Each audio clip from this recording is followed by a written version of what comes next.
अस्सलाम वालेकुम दोस्तों, पाप नगर जी न्यू अपडेट सां गॾु हाज़िर थी चुका आहियूं। इन खां पहिरीं असां चैनल ते न्यू आहे त सब्सक्राइब करे ऑल ते क्लिक करणु विसारींदा दोस्तों। तव्हां सब्सक्राइब करण सां बैलेंस ख़र्च कोन थींदो, पर असांजी हौसला अफ़ज़ाई ज़रूरु थींदी दोस्तों।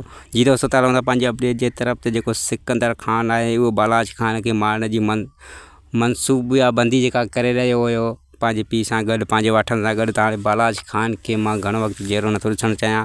अचानक बालाज ख़ान जेको केस कयो हुन ते त मुंहिंजी हवेली ते हमलो कंहिं बि कयो, सिकंदर ख़ान बि थी सघे थो, मलाल बि थी सघे थो। उन केस में जेको आहे त सिकंदर ख़ान खे पुलिस वठी वई, अंदरि कयो आहे दोस्तों।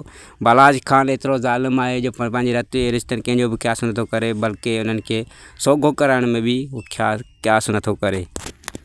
सिकंदर ख़ान जी सोघो थी चुको आहे, थाणे में क़ैद आहे दोस्तों। ऐं ॿिए पासे जेको आहे त मिठल जेको हाज़िर थी चुको आहे बालाज ख़ान वटि, त ॾिसूं त हुनजो हाणे छा थो थिए।